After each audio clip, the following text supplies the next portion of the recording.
I have a dream that one day on the red hills of Georgia, the sons of former slaves and the sons of former slave owners will be able to sit down together at the table of brotherhood. I have a dream that one day, even the state of Mississippi, a state sweltering with the heat of injustice, sweltering with the heat of oppression, will be transformed into an oasis of freedom and justice. I have a dream that my four little children will one day live in a nation where they will not be judged by the color of their skin, but by the content of their character. I have a dream today. And yet to wish away the resentments of white Americans, to label them as misguided or even racist, without recognizing they are grounded in legitimate concerns, this too widens the racial divide and blocks the path to understanding. This is where we are right now. It's a racial stalemate we've been stuck in for years. Welcome into the third and final segment of the J. Rouse Show. And of course, you can reach the show at the JRouseShow at live.com, the JRouseShow at live.com. As promised, I wanted to take this segment to talk about race. So we won't get an email in today. I know that makes you sad, especially after the Viagra email. And we won't be able to get the JOD in either, because I think this topic or this subject matter is a very serious one. You know, a few days ago at a John McCain rally, a lady stood up, took the microphone, and said she does not trust Obama because he's an Arab. And John McCain grabbed the mic from this lady and said, no, that's not true. And you know, he tried to come back and say that's not the case. Listen, folks, let's talk about race, all right? We have about 6 minutes to do this. Let me tell you something. Race is the elephant in the room, okay? I even read, comments on YouTube of people saying some of the most despicable things I've ever read in my life. And it's amazing that in the year of 2008 that we have people who think this way. And let me tell you something. I don't care if you are white or black. There's no room for racists. There are no room for racists in this country. I don't care what color you are. They should put y'all on an island by yourselves and let you just live out the rest of your natural days amongst the freaking animals in the jungle. Because you guys are so prehistoric with your comments and your thought processes. Who the hell wants to live in a world where you don't have choice, where you don't have choices?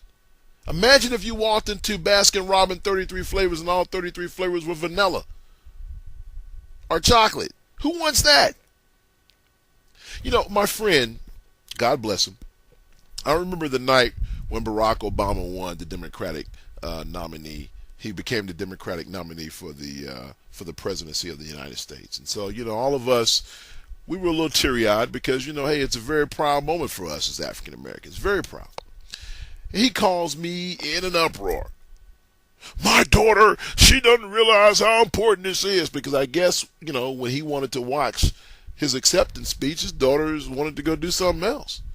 And he was livid. And I said, you know what? Stop. That's exactly what you want. You want your daughters to treat this as if it's you know, it happens every day. It's no big deal. That's where we want to be as a country, where it's no big deal having an African American to win the nomination of a major political party. That's what you want. So I told him, hey, leave your daughters alone. Hey, we are getting there. The JRouseShow at live.com. You know, but I told my brother when this thing first started, I said, we are going to find out one or two things about America. Either we're going to be proud of America because of how far she's come in race relations, or this will really shed a light on the deep racism that this country really has. And to me, the jury's still out on which conclusion we'll get. Okay? The Republicans at these rallies, okay, are trying to pass this thing off that Barack Obama is a terrorist. That he's a terrorist. And the hatred and the venom from these rallies are just unreal. Listen, if you don't want to vote for a person because of their policies, that's one thing. But to say I'm not voting for this guy because he happens to be black, or if you're an African American and you say I'm not voting for this guy because he's white, you are ridiculous. And you need to be shipped to another planet. How can you live in a country with those views? I'm curious. I'd love for one of you guys to email me and tell me. I'm curious. You can't, if you're a man, you can't, well, even a woman, you can't enjoy sports. You can't, nothing. How can you live in this world where everything you see is through rose-colored glasses? I was in Sprint the other day, and they were talking to a lady, asked her, she had a phone problem, and they said, well, she said, I've been up here before, and I tried to get this phone squared away. And so they asked the lady, well, who helped you? She said, oh, that colored guy over there. Like, geez. In 2008, colored guy. But you know what? It goes both ways. Because I don't like when we play the race card. When we unnecessarily play the race card. Here's my example. For those, now, a lot of you guys out there may not remember the Rodney King fiasco. Rodney King was a guy, was pulled out of his car. The cops beat the hell out of him. I'm pretty sure, hell, you can press pause or go find the clip now here on YouTube, TheJRSShowLive.com, and find the clip. So anyway, they beat him, and all of a sudden there was a riot.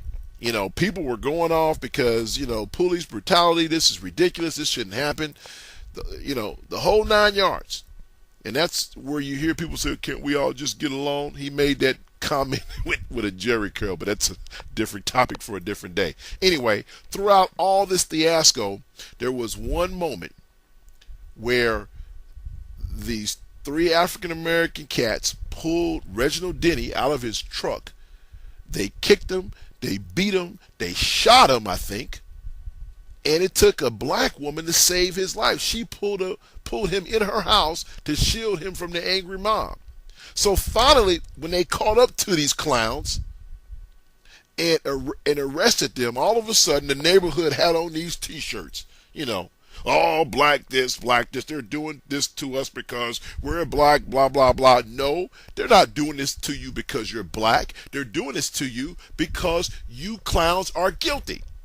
And y'all asses should be thrown in jail. So I hate that. Or when O.J. Simpson was acquitted from the murders of his wife and her friend. It was a sad day for me. Because that case turned because of, to me, 2 things. The fact that they had the guy try on gloves with plastic gloves on, which was the most ridiculous thing in the whole wide world. And then because of one cop, Mark Furman, says he had never used the N-word, and then they have him on tape saying he used the N-word. And I think that that's what happened in that case. Like, he killed those people. Now, do I think he should be going to jail for this situation in Las Vegas? We'll talk about that during a different show. But listen, we're going to have to wrap this up. But I tell you what, we're going to continue this on our next episode. Because I think it's important. Let's talk about it. Ordinary man's radio, folks. I'm just an ordinary guy. I'm not a political pundit. I could give a care less about that stuff. I'm just an ordinary guy. Let's just talk. So listen, it's been fun today. Look forward to seeing you next time. Keep it right here. Love to see you. Appreciate you. Peace.